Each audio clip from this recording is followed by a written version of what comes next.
This meeting is being recorded. Yeah, hey, welcome back to the Bodhi Bros. I'm John the J. And I'm Phoenix Ray. And today, Ray has selected another video for us to review / discuss. It was one by a gentleman called by the name of Aaron Doughty, I want to say, Doughty, 1.43 million subscribers.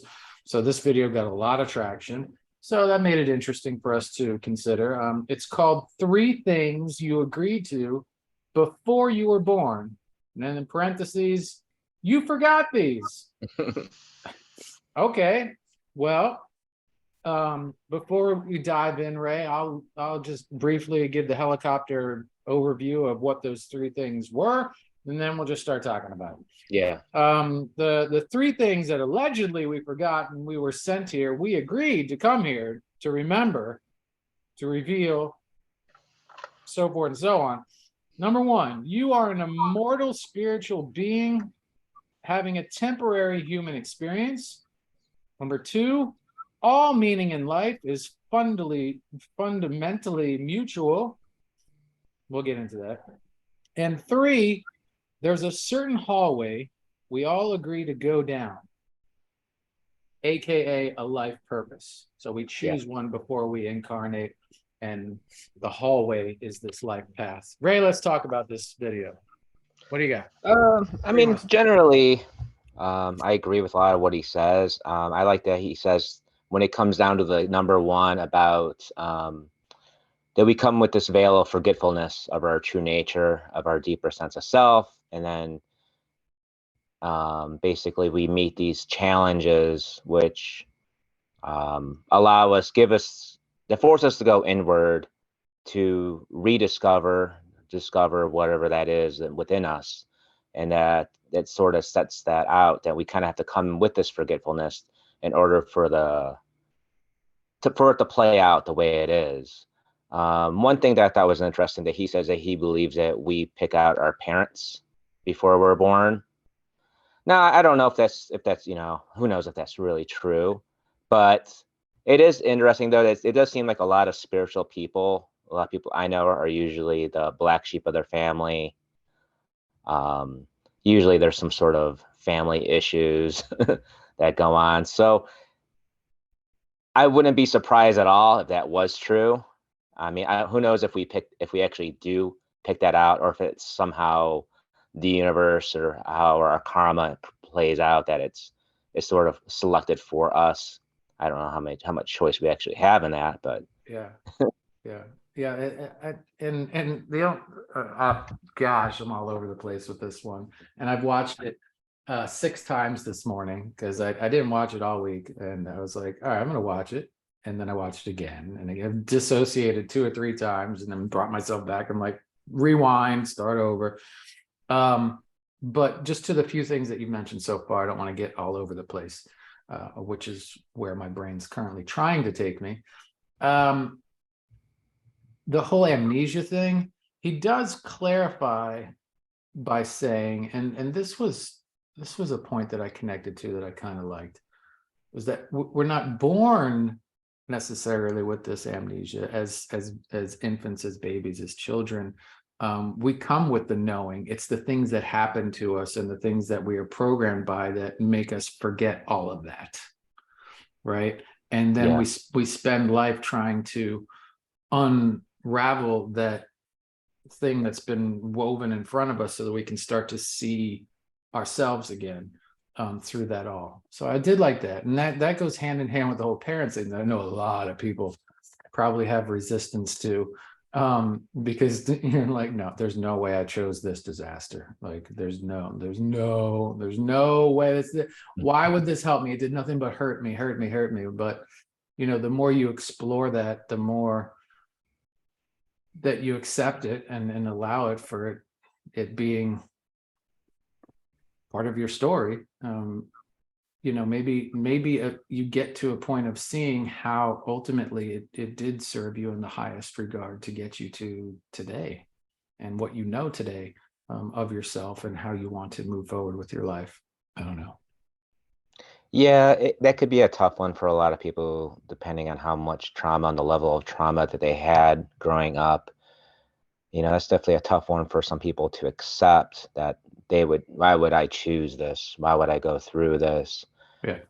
And I guess it's the best way to look at that is if you realize that this life is temporary. And if you look at this life, whatever 75, 80 years that we live, and compared to being an infinite being, this is just really nothing. This is nothingness this is a drop in the bucket. This is like a second, every Right. incarnation. Right. Now, it's not to sit there and use that to bypass, or anything like that, but that this is temporary, and we don't really see the bigger picture right now because of being here, and we're kind of locked into this life right now. So maybe there is a bigger reason that we're not really sure of. Maybe we go through those experiences that we learn that, and it kind of goes into the second part about how we assign the meaning to things. So maybe we go through those things, we experience those things so we could help other people that go through those as well, Mm. and gain that knowledge and be able to be a force. Because there's a lot of people who go through, very traumatic experiences, and then that motivates them with compassion, to help other people that go through those things and build communities and create charities and so on. Mm. And so that does, they become a light to other people who go through Mm. things. And that does allow us to not feel totally alone and to feel seen and heard and see ourselves and hear ourselves in others and bring us all closer as a human species too. I do like that. One thing I struggle with, while we're still in the first aspect of this conversation, is the whole what is it, a cosmic Walmart in outer space or something? Like what do you go through, like you go down shopping aisles, you're like, I want this experience, I want that. What does that, we say, okay, we decided on these things. I mean, you're sitting in a hall with all these like elders that sitting, and you're in this big like universal courtroom or something, and like something behind me or something, and you're Anakin in Well, front of the I Jedi think that Council. Like, depends what does it on. look like? What is it? I think that What is it? depends. Well, there's a lot of different religions would tell you certain things. Eastern would tell you, well, that's your karma played out from previous lives. I kind of see it as like there's the way I see it. This is the way I see it, as sort of a school. And I do believe it's a school for us to experience what it is to be human, the human form. I think that we all have certain challenges, almost like school. We have prerequisites we have to go through. Sometimes we all take English, we all take the math, we all take the history. Those things are just always required. And maybe there's certain challenges we have. Oh shit, he froze. Let's take this moment to take a sip from the monkey mug while we wait for Ray to return. Da, na, na, na, na, na, na. Mm, mm, mm, mm, mm. Mm, mm, mm, mm, mm, mm, mm, mm, mm. There he is. Man, that was almost a record absence there. We missed you for like 30 seconds, man. All right, you were saying, oh my gosh, is your audio? You hear me? Yes. Okay, he's back. Okay. Okay. So Yeah, yeah. rewind, start from the beginning of that. Yes. All right. Well, the way I kind of see it, as School. You some said people say school. it's Yes. karma, and I see it sort of like a school. We have certain prerequisites we have to take. We all have to take the English, the math, the history. Those things are required. So I think there are certain challenges we come in life that we all have to face. And then I think that once we kind of meet those challenges, and we take in those challenges in a positive way, whatever those ways they shape us, and then we kind of go into more choice. Then we have the electives of what we want to take. We could, okay, yeah, I'll do this. I'll go through this challenge, and each of those challenges gives us those experiences. So maybe we're perfect in a way that we understand things. It's like if I can give you a whole book about how to fly a plane, and you may understand how it is. You could read everything about flying a plane, but till you actually get in the cockpit and fly a plane, you don't know how it really is. You may just know how it is reading it. So we're coming Theoretically, in right. like to Right. experience that. Right. Right. So meet those challenges. And So we come, okay, we go to Walmart. We go to the outer space Walmart. We make our selections. We come down to school. right? And we make some friends, play at recess, then we, go to pick our electives. Some of us go to masters and PhDs and stuff. Okay, we've done all that. What's next? And to what end, to what purpose? Why? Like, what do we do it again? Do we check out? Okay, expired, right? We pass away from whatever causes, and then do we go back to Walmart? I don't know. What is it? Maybe we take on a different form. Maybe we take incarnation somewhere else in the universes. Maybe this is just the human school and there's a school somewhere else and All right. somewhere else. Or maybe we go I don't know. Maybe we end up becoming, maybe our form ends up splitting and we become sort of like and other people take incarnations and our energy splits off in that way. I don't know. We don't really know. I guess we'll find out, won't we? Right. None of us do, which is kind of extraordinary, right? Like there's Right. no one walking around on this earth that has that secret tucked in their front pocket and they're like, tee, like that nobody knows. That we know of. Right. Right. Okay. Fair enough. That we know Fair enough. All right. Okay. So the second element was all meaning in life is fundamentally mutual. Let's dive into that. Positive, negative. What Yeah. takeaways did you have from that? I agree with this. I mean, our perspective creates our reality, and he's saying how it's all about the meaning that we give things. I don't know if that's pre-selected though. I don't know if that's because there's so much that shapes the meaning that we give things along the way, and that's always changing because usually the meaning we give things is based upon our points of view and our perspectives, which most of our points of view and perspectives are not our own. They're really taken on by the people that we know, our family, friends, society, TV, and usually we adopt other people's points of view as our own, and that's usually where we get stuck. We get stuck defending other people's points of view because it becomes such a strong part of our identity.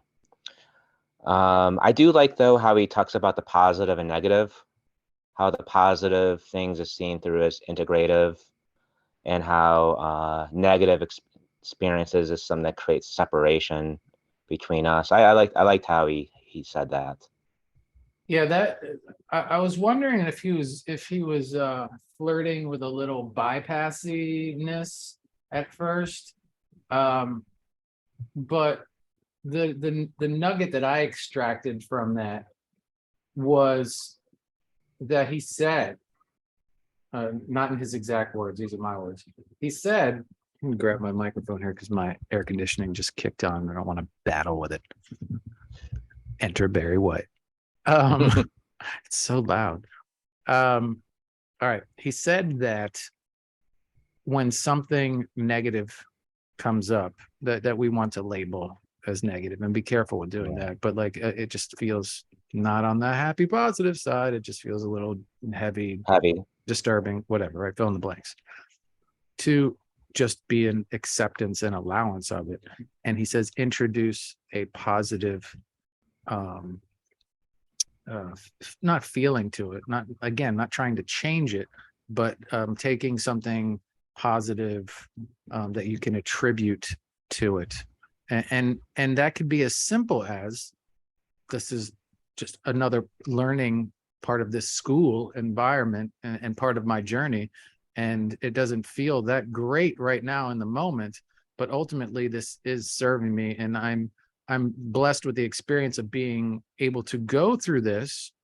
Again, maybe in the moment it's the last thing you want to go through, clearly, obviously, but being able to say like, this is ultimately going to be of service to me. So he used these words. He used the word putting a positive spin on it, not to change it, not to invalidate it or make it go away or anything like that. Fully embrace it.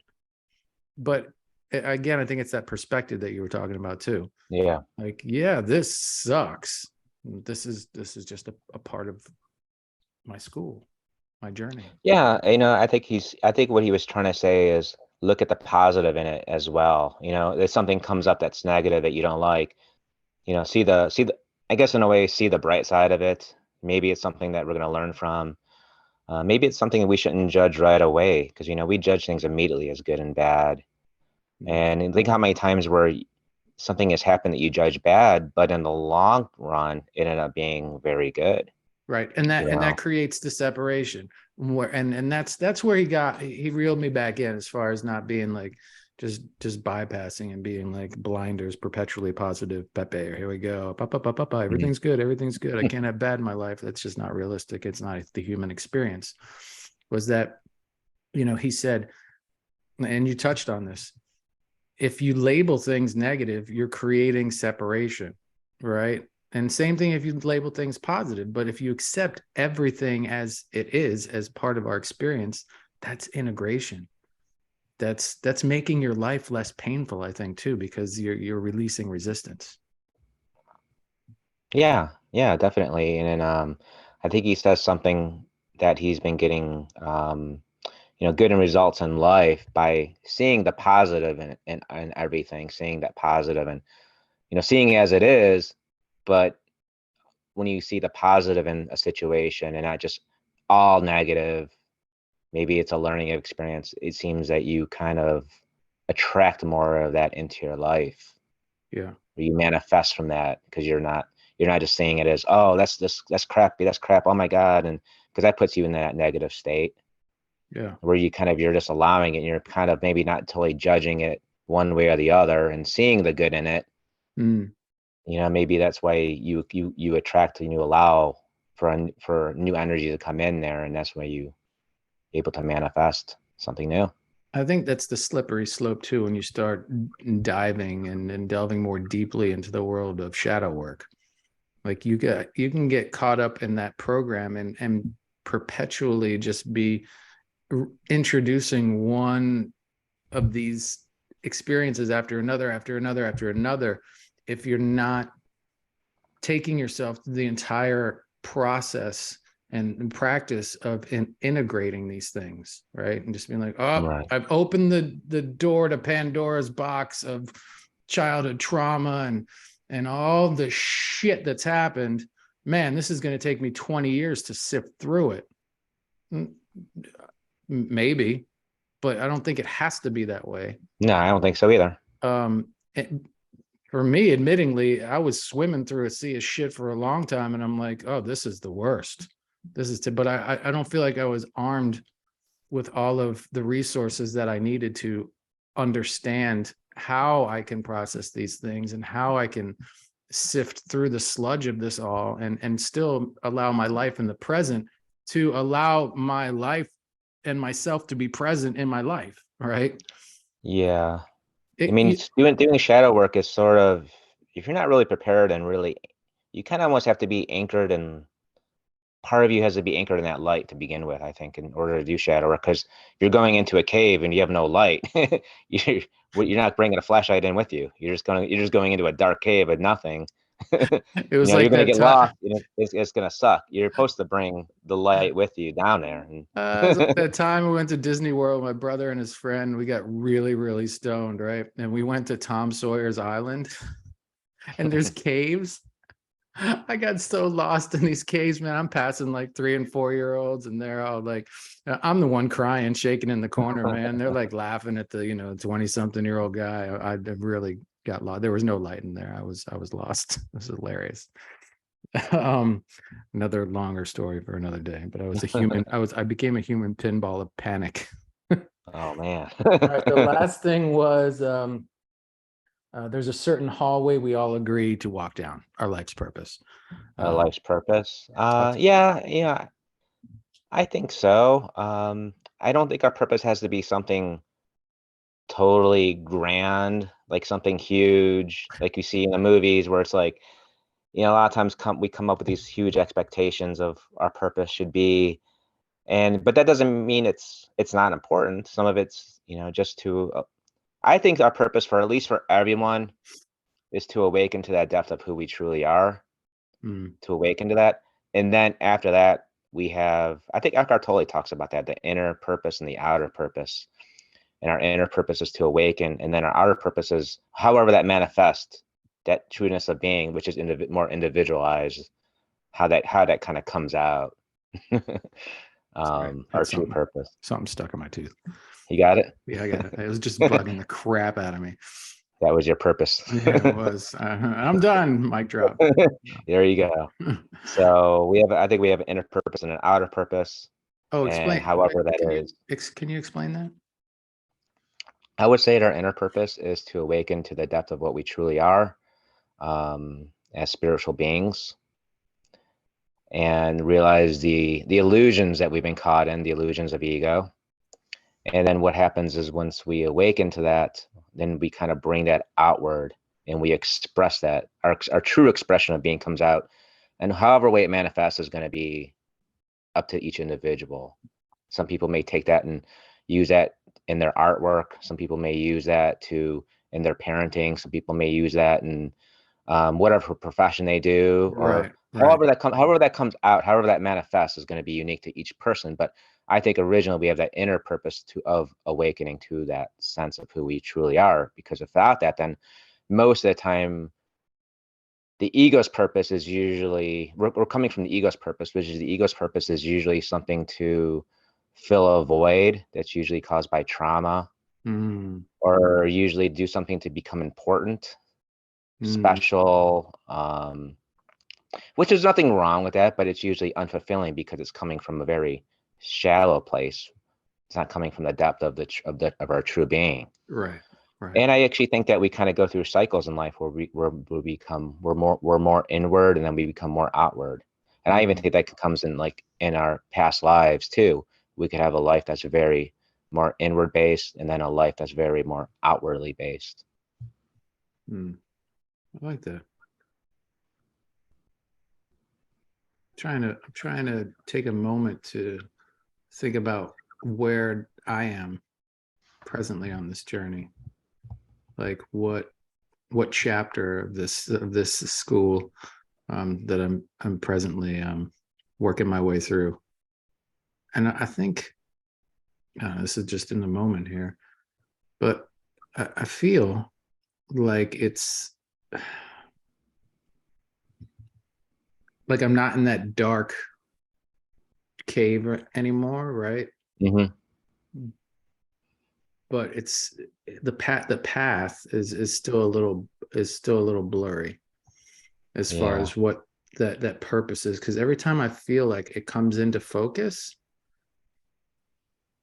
things tend to make me either doubt that, or sometimes it becomes even more clear and I'm like, oh, it's not all right. I need to go this way a little bit. And as I go that way, I'm in total clarity and I'm seeing the path and I'm like, okay, this is the direction. And then it gets fuzzy again, because maybe there's just more that I need to understand. There's more that I need to either let go of and or allow in order to really fully step into that complete power of purpose. And again, it doesn't have to be, like you said, it doesn't have to be this grand thing. It may just be a shedding of some things that are holding me back from complete liberation and self-loving awareness and connection to my, brothers and sisters. And so maybe that's where the blurriness comes in. How about you? I think the confusion comes from is when we try to make something happen, when we try to push our purpose. Sometimes I think that's where we get kind of like, sometimes I think we've all done that. Sometimes we think that, oh, it's my purpose. Then we kind of go down that road and it's like, doesn't really go the way we want it to be. And then we get a little discouraged and we're like, well, that's not it.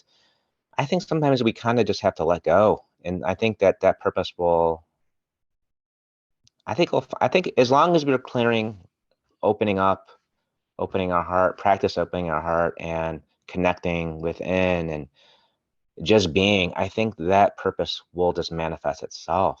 Maybe just being a complete human being is the purpose, because I keep hearing the word career as I told you, I wonder where I'm at in this stage, and where I feel like, and I talked about this blurry path for a moment. I'm just blah, blah, blind.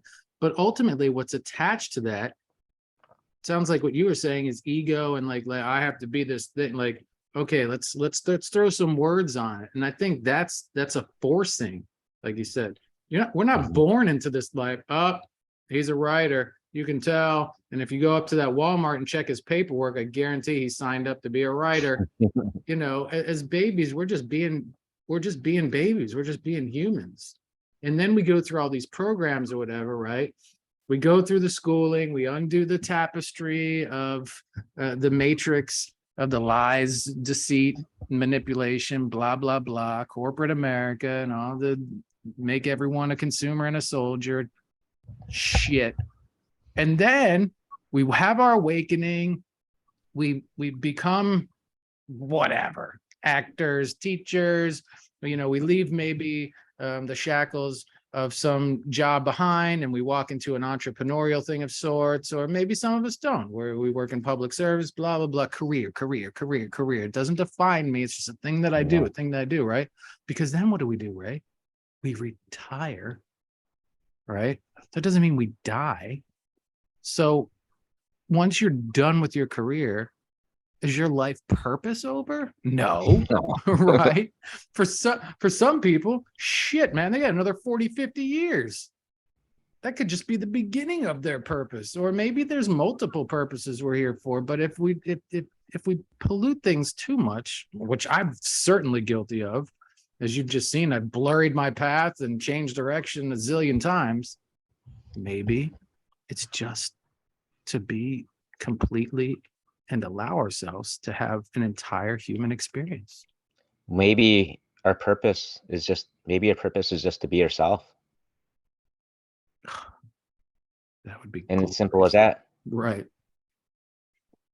It doesn't have to do with anything outwardly as your job or anything else. But if you're living from the deepest sense of who you truly are, you can, like it goes back to that last video we did about work.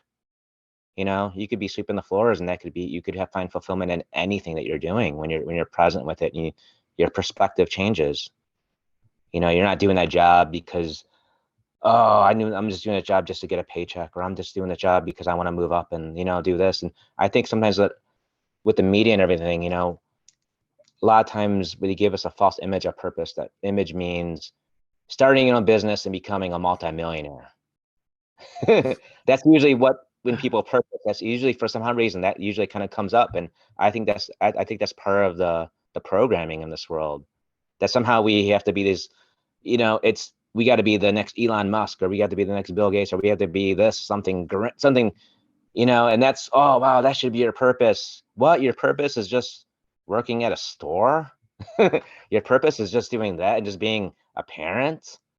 Yeah. That's looking at it from the ego's point of view, because the ego associates specialness and fame and money. That's a great purpose, but I don't think it's that. I don't really think it is anything to do with that. I think it's just being yourself, and being yourself is not an easy thing, because most of the time we're not ourselves, because we're always looking for approval.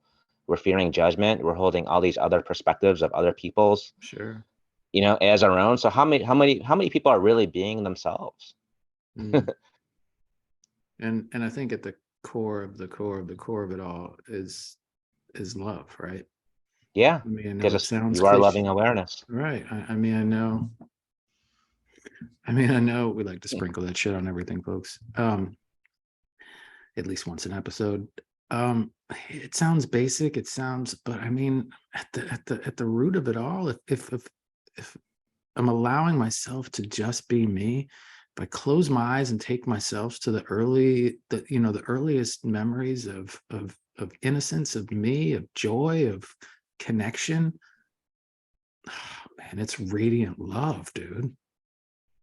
It's just unadulterated, beautiful, brilliant love. That's not me. That's in all of us. If you search deep enough, right? And maybe that's the purpose, is to tap back into that unending fountain of love and just share it with yourself and celebrate it, and maybe help others find their way back to that, and celebrate it with them, and just we've lost our way in so many ways, man. I thank you for bringing this video that I didn't think would take me personally where it's taking me right now, but again, it's this episode, it's connecting with you, it's talking these things out and feeling into them that just make the complexities of life just seem trivial, and just really silly in a sense that, why do we add so much to something that can be so simple? And if I take the rest of my day and I do nothing but try to connect with that love that I just mentioned and share that love, what a fucking beautiful, fantastic day I'm probably going to have. If I don't chase this label or try to, and I'm not saying we shouldn't have ambition, but I think if we allow ourselves to explore this more and tap more consistently into what we're speaking to right now, the rest of this shit just figures itself out, man. Yeah. As far as career and as far, right? Like I just Right. feel like that Because then we're not longer forcing anything. We're just allowing, and we're being ourselves, which is that love, and being open with a living life with a open mind and loving heart in the moment. What more can we do than that? I don't know. So on that note, shit, man, I ain't got anything else. You? Oh, good, man. All right. Well, folks, links down below to the video, to our link tree. Thank you endlessly for your continued support and for tuning in. From our hearts to yours, get out there, get under the sun, get under a tree, get under the one you love. I'm John with a J. Phoenix Ray. We out. We are out. And 3, 2, fun.